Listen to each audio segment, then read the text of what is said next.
मैं अवधेश नारायण अकेडमी में आपका स्वागत है। आज हम चर्चा करेंगे अशोक के शिलालेख, स्तंभलेख और भूवालेख की।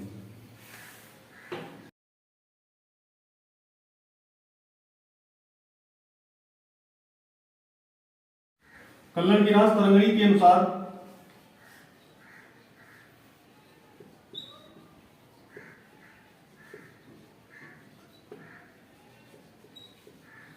कल्लण की रास तरंगणी के अनुसार कल्लण जो है एक राइटर है और तरंगणी एक पुस्तक है।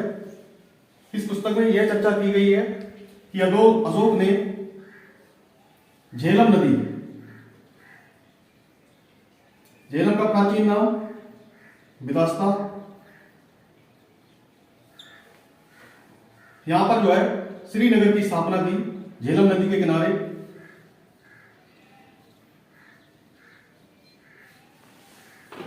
कल्लण की रास तरंगणी के अनुसार अशोक ने विदास्ता यानी झेलम नदी के किनारे श्रीनगर की स्थापना की। और तिब्बती अनुश्रुतियों से यह ज्ञात होता है कि अशोक ने नेपाल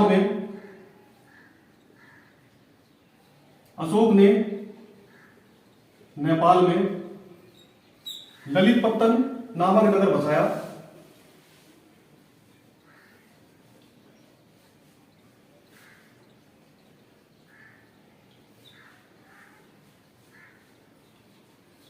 और नेपाल में ही उसकी पुत्री चारुमती ने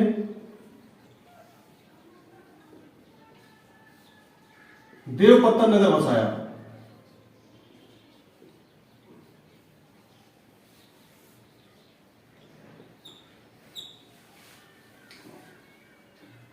यहां एक और स्तंभ है इलाहाबाद में, प्रयाग स्तंभलेख। प्रयाग स्तंभलेख को रानी का स्तंभलेख कहते हैं, जिसमें अशोक के पुत्र तीवर का उल्लेख मिलता है, जो रानी कारुबाकी का पुत्र था। पहले ये प्रयाग स्तंभलेख कौशाम्बी में था,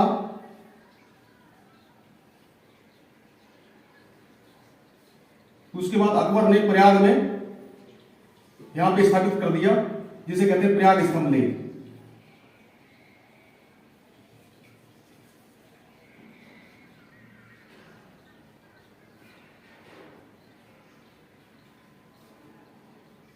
प्रयाग स्तंभलेख,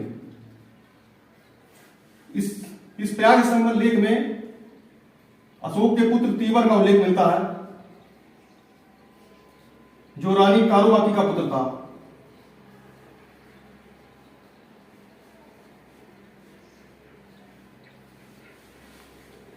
अशोक आजीवक संप्रदाय के मोगली पुत्र के संपर्क में आया और आजीविकों के लिए बराबर की पहाड़ियों पर 4 गुहाओं का निर्माण कराया: कर्ण, चौपार, सुदामा और विश्व झोपड़ी। अशोक जो है मोगली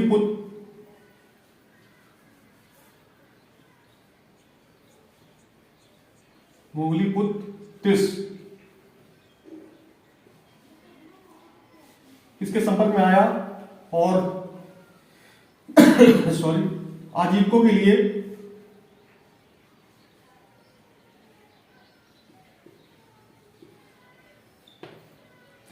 आजीविकों के लिए बराबर की पहाड़ियों पर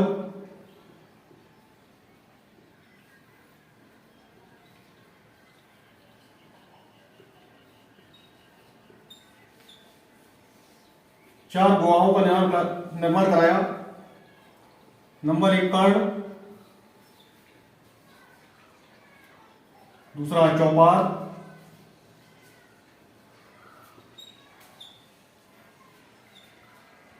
सुदामा,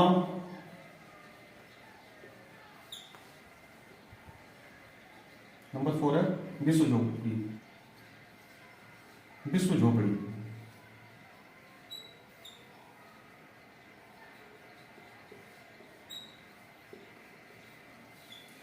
अशोक आजीवक संप्रदाय के मोगली पुत्र के संपर्क में आया और आजीविकों के लिए बराबर की पहाड़ियों पर 4 गांवों का निर्माण कराया: कर्ण, चौपार, सुदामा और विश्व झोपड़ी।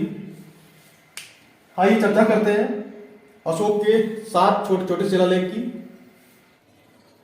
अशोक के 7 लघु शिलालेख आइए डिस्कस करते हैं।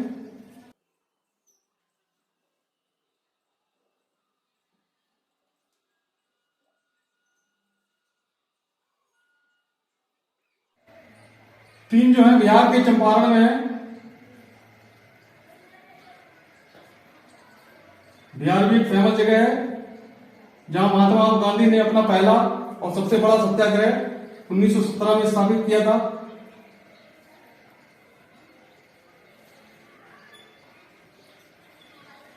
बिहार के चंपारण से तीन जो है शिलालेख मिले हैं। पहला जो है रामपुर बावी लेख,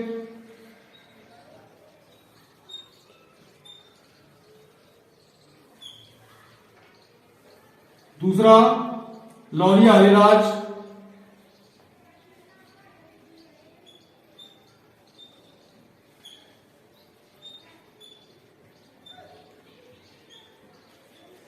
तीसरा लौरिया नंदनगढ़,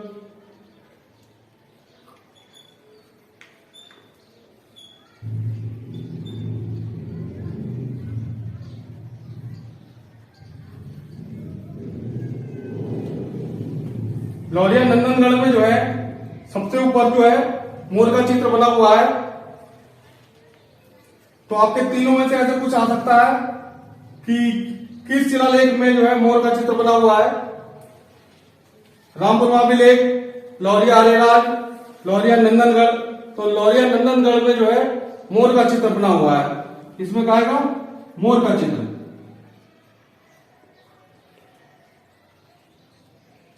मोर का चित्र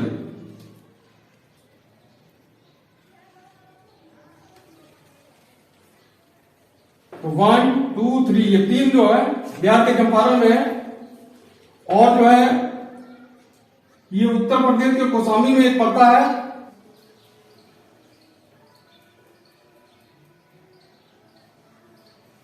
और ये कौशाम्बी से इलाहाबाद में स्थापित किया अकबर ने, यानी प्रयागराज। इसका नाम पड़ा प्रयागराज।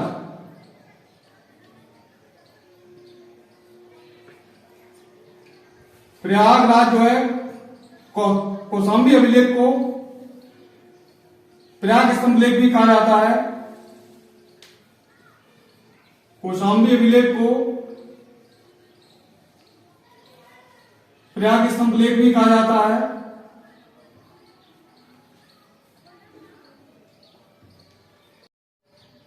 प्रयाग स्तंभ लेख भी कहा जाता है।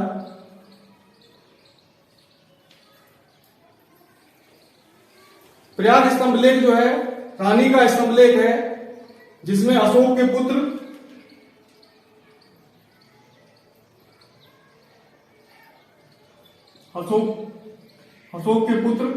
तीवर का उल्लेख मिलता है। जिसमें अशोक के पुत्र तीवर का उल्लेख मिलता है, जो रानी कारुबाकी का पुत्र था। जो रानी कारुबाकी।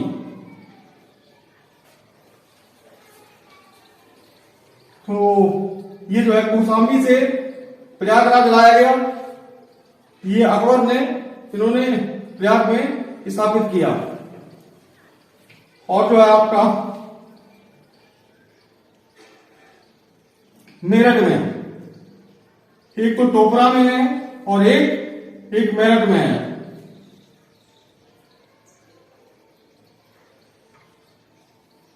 एक टोपरा में और एक पहले तो एक टोपरा में और एक मेरठ में थे, लेकिन इन दोनों को जो है दिल्ली स्थापित किया गया। इन दोनों को दिल्ली स्थापित किया किसने? फिरोज शाह तुगलक ने।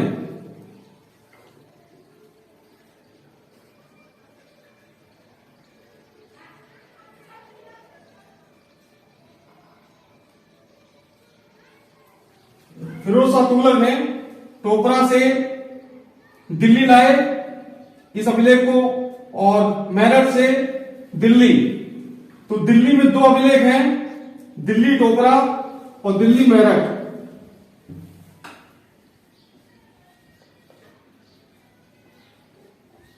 दिल्ली टोकरा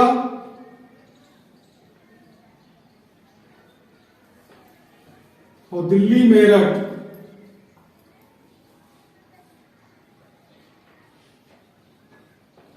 ये दिल्ली में 2 अभिलेख हैं।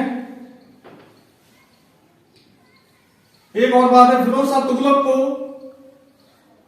सल्तनत काल का अकबर कहा जाता है।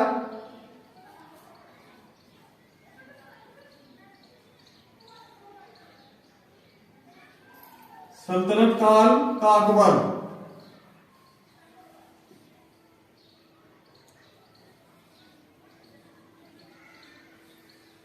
फिरोज शाह तुगलक को सल्तनत काल का अकबर कहा जाता है।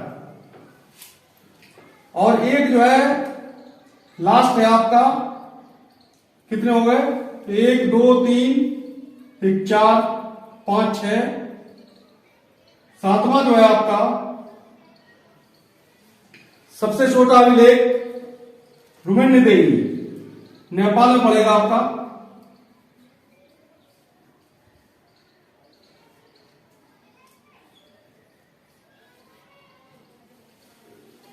ये जो है आपका नेपाल में रुमेन्यदेही अभिलेख।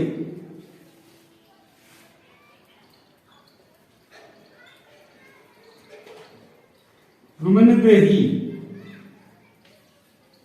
ये सबसे छोटा अभिलेख है।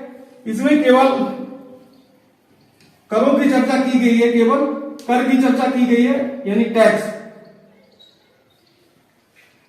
ये नेपाल के लुम्बिनी में स्थित है रुमेन्यदेही अभिलेख। इसमें केवल टैक्स की चर्चा की गई है। अशोक के साथ लघु शिलालेख लौरिया हरिराज, लौरिया नंदनगढ़, रामपुर अभिलेख, कौशाम्बी अभिलेख, जो उसके बाद जो है वो कहां इलाहाबाद स्थापित किया गया। और कौशाम्बी अभिलेख को रानी का स्तंभलेख कहते हैं और प्रयाग स्तंभलेख को रानी का स्तंभलेख कहते हैं, जिसमें अशोक के पुत्र तीवर का अभिलेख मिलता है। एक 2 तो दिल्ली में है, इससे पहले कहां पे था? टोकरा। और एक जो है इससे पहले मेरठ में था। और 7वां आपका रुमेन्यदेही अभिलेख सबसे छोटा अभिलेख है। आइए चर्चा करते हैं अशोक के 14 बृहद शिलालेख। ये कहां पे स्थित है? आइए चर्चा करते हैं। अशोक के जो शिलालेख हैं किस टाइप के हैं?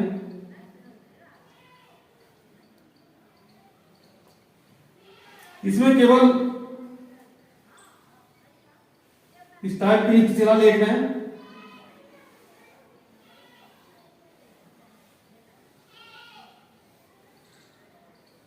वन 2 3 4 5 6 7 8 9 10 11 12 13 14। इसमें केवल 14 लाइन हुआ करती थी, या इनके 14 आदेश हुआ करते थे। और ये 14 जगह से नहीं मिले, ये केवल 8 स्थानों से मिले हैं। बताएंगे इसके बारे में। इसमें भी 14 लाइन हुआ करती थी। ऐसा नहीं कि 1 2 3 4 5 6 7 8 9 10 11 12 13 14, हर एक में जो है 14 लाइनें हुआ करती थी। और ये 8 स्थानों से मिले हैं। ये कहां पर स्थित है? 14 बृहद शिलालेख।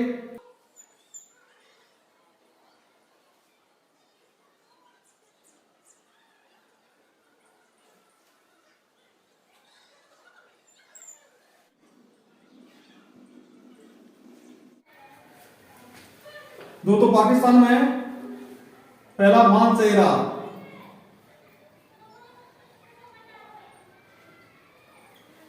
और दूसरा जो है शहबाजगढ़ी।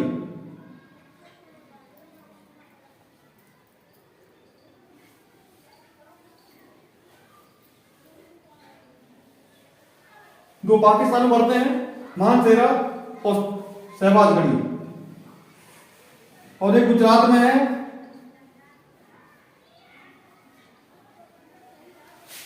गुजरात में आप गिरनार।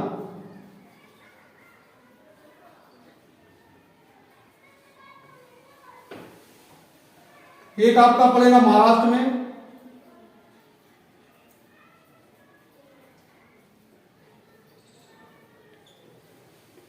सोपरा, और एक आपका पड़ेगा आंध्र प्रदेश में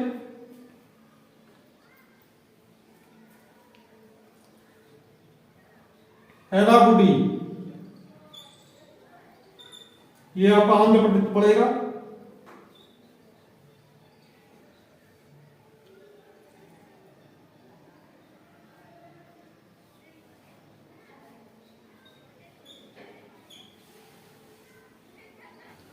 एक आपका पड़ेगा ये उत्तराखंड में कालसी।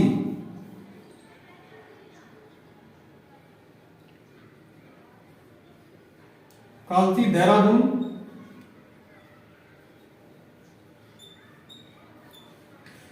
ये आपका उत्तराखंड में, और दो जो है आपके उड़ीसा में धौली और जौगढ़।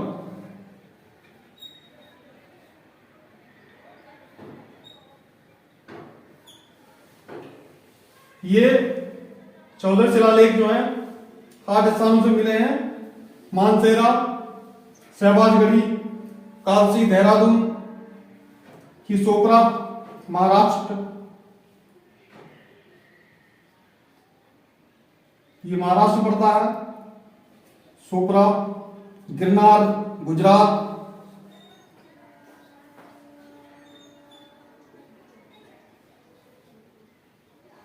गुजरात में पड़ेगा ये। हैराकुडी आंध्र प्रदेश में है, ये यहां पे एक है, और जो उड़ीसा में दो है, धौली शिलालेख और जौगढ़। जौगढ़ जो है गंजाम उड़ीसा में पड़ता है।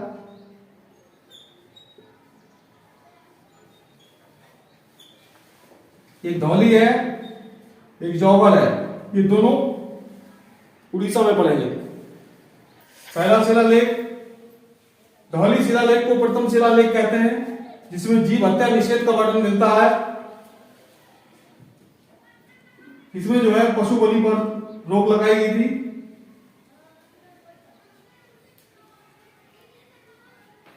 पशु बलि पर रोक और अहिंसा।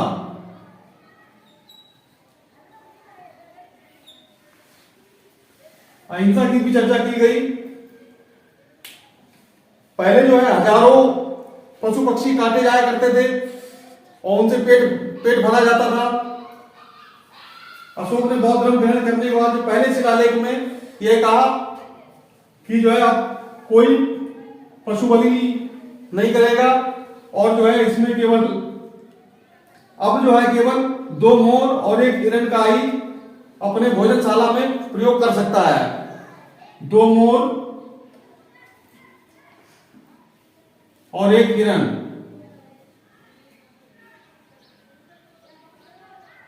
अब ऐसा लगता है यहां पर भी तो हिंसा हो रही है, तो इस वजह से उन्होंने ये कहा कि पहले तो हजारों पशु पक्षी काटे जाते थे, लेकिन अब जो है केवल 2 मोर और 1 हिरण। पहले की अपेक्षा तो कम है, लेकिन आने वाले वक्त में इसको भी खत्म कर दिया जाएगा। दूसरे शिलालेख में केवल जो है देसी और विदेशी देशों की चर्चा की गई है, जैसे कि, और दूसरे अभिलेख में यह भी कहा गया है कि मनुष्य और पशु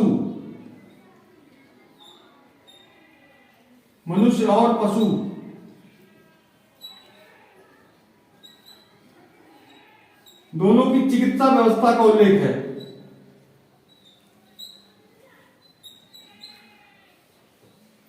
दोनों की चिकित्सा व्यवस्था का उल्लेख है। और दूसरे अभिलेख में दक्षिण भारत के 4 राज्य और ताम्रपर्णी यानी श्रीलंका, इनकी चर्चा की गई है। पहला जो है चेर, चोल, पांड्य, सतीपुत्र,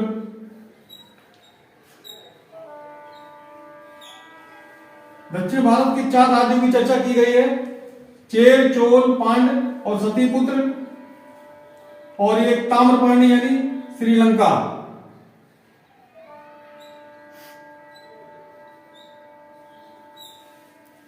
दूसरे अभिलेख में दक्षिण भारत के 4 राज्य और पड़ोसी राज्य जैसे श्रीलंका, इसकी चर्चा की गई है। आइए तीसरे अभिलेख की बात करते हैं। तीसरे अभिलेख में 3 अधिकारियों की चर्चा की गई है, राजू,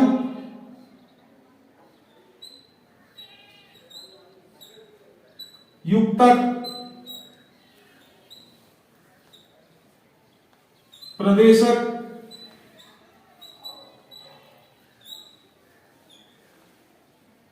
ये 3 अधिकारी जो है, राजू, युक्तक, प्रदेशक, हर 5 साल में राज्य का भ्रमण करेंगे और अपनी रिपोर्ट को राजा के हाथ सौंपेंगे कि ये कमी है इस राज्य में। चौथे अभिलेख में भैरी घोष,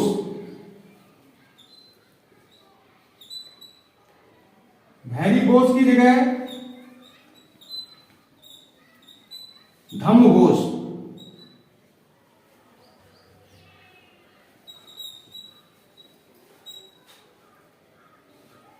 भैरी घोष की जगह धम्म घोष को अपनाया।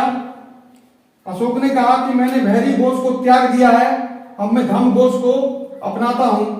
वैसे भैरी घोष का मतलब, भैरी का मतलब एक वाद्य यंत्र होता है जो युद्ध के समय ये बजाया जाता है, जैसे शंख, जैसे समर शंख, युद्ध के समय समर शंख फूंक दिया जाता है, यानी युद्ध स्टार्ट हो जाता है।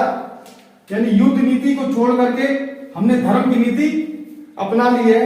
जब हमने एक वाद्य यंत्र जब ये ही नहीं बजेगा तो युद्ध कहां से होगा, तो इस वजह से जो है इन्होंने भैरी घोष को त्याग दिया और धम्म घोष को अपना लिया है। अशोक ने जो है पहले ये सोचा कि कौन कौन लोग जो है धर्म की नीति में है या नहीं है, कौन जो है भैरी घोष को त्याग रहा है, कौन जो नहीं त्याग रहा है, कोई धम्म को अपना रहा है। इसलिए जो है एक जो है अधिकारी को नियुक्त किया जिसका नाम है धम्म महामात्र। धम्म महामात्र, इसमें एक अधिकारी की नियुक्त किया धम्म महामात्र की। इसका कार्य है कौन जो है धर्म को अपना रहा है कि कौन नहीं अपना रहा है, ये जो है उनको जो है राजा को बताएंगे कि कौन जो है धम्म में है, कौन जो भैरी घोष में है। आइए 6वें शिलालेख में अशोक ने कहा कि मैं कहीं भी रहूं, मेरे अधिकारी मुझसे कभी भी मिल सकते हैं, केवल जन कल्याण के लिए। राजू, युक्तक, प्रदेशक और धम्म महामात्र, ये जो अधिकारी जो है मुझसे जन कल्याण के लिए या जनता के लिए कोई भी कार्य है वो मुझसे कभी भी मिल सकते हैं। जन कल्याण, जन कल्याण के लिए राजू, युक्तक, प्रदेशक और धम्म महामात्र ये अधिकारी मुझसे कभी भी कहीं भी मुझे मिल सकते हैं। आइए फिर उसके बाद आता 7वां अभिलेख। ये जो है सबसे बड़ा अभिलेख है, ये सबसे बड़ा अभिलेख है, और सबसे छोटा अभिलेख रुगन्यतरी अभिलेख, और सबसे बड़ा अभिलेख 7वां अभिलेख है। इसमें यह कहा गया है कि सभी धर्म के लोग आपस में समन्वय बना के रखेंगे, आपस में मिलजुल के रहेंगे। सभी धर्म के लोग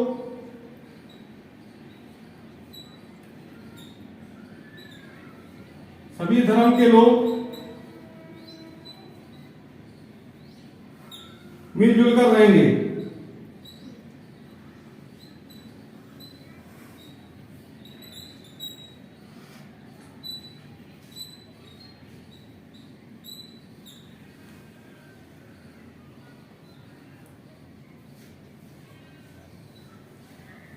अब आता है आठवां शिलालेख में धम्म यात्रा की चर्चा की गई है।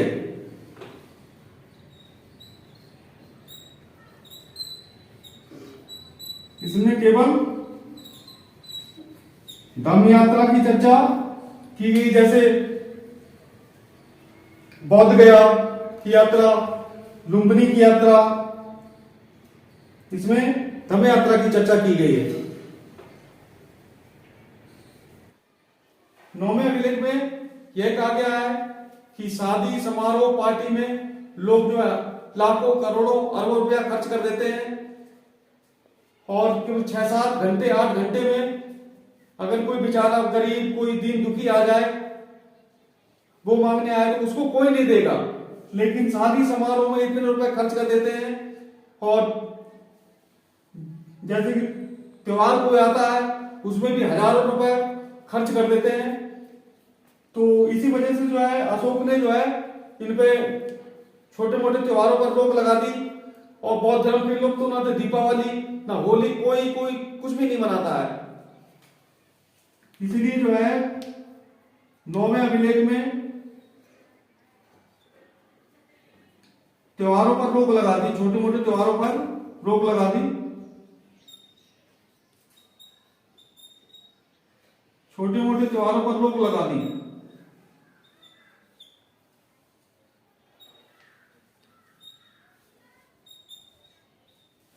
दसवें अभिलेख में यह कहा गया है कि धम्म का महत्व। अब धम्म का महत्व समझाएगा कौन? जो पुरोहित होगा या कोई भंते होंगे, यही तो धम्म का महत्व बता सकते हैं। तो इसमें केवल धम्म के महत्व की चर्चा की गई है। अब 11वें में यह कहा गया है जो धम्म का महत्व समझाते हैं, जो पुरोहित हैं और जो भंते हैं, इनकी जो है इनका रेस्पेक्ट करना चाहिए हर एक लोग। और अधिकारी जो हैं जैसे कि राजूक, युक्तक, प्रदेशक, धम्म महामात्र, ये जो है इन पुरोहितों का सम्मान करेंगे।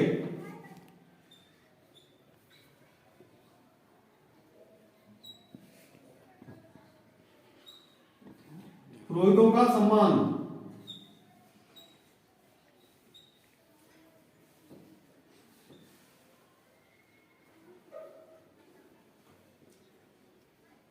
बारहवें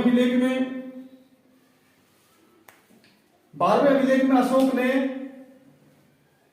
स्त्रियों के सम्मान और उसकी स्थिति की जानकारी के लिए यह कहा कि इसके लिए कोई अधिकारी होना चाहिए कि हमें यह बता सके कि स्त्रियों की स्थिति क्या है।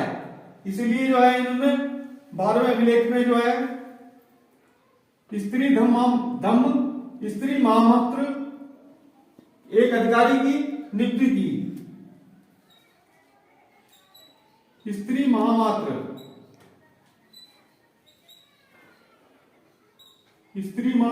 एक अधिकारी है, उसको नियुक्त किया और यह स्थिति महिलाओं की बताएगा कि क्या महिलाओं की स्थिति है। 13वां अभिलेख। 13वें अभिलेख में पहले मैंने बता रखा है, 13वें अभिलेख में कलिंग का युद्ध।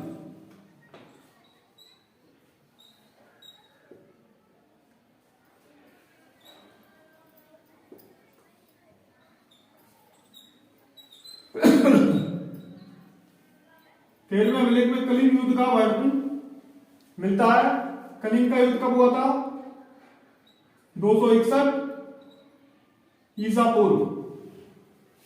कलिंग युद्ध के समय कलिंग का राजा खारवेल नहीं था, नंदराज हुआ करते थे और कलिंग की राजधानी तोसली। कलिंग की राजधानी तोसली। ये मैंने पहले बता रखा है। 14वां अभिलेख,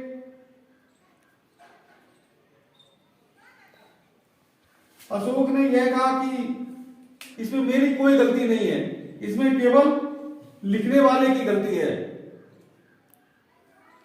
और इसमें ज्यादा कुछ नहीं लिखवाया गया है। इसको ऐसे ही छोड़ दिया कि इसमें लिखने वाले की गलती है, मेरी कोई गलती नहीं है। 14वां अभिलेख ऐसे ही है। आज का वीडियो यही समाप्त करते हैं, अगले वीडियो मिलते हैं। जय हिंद।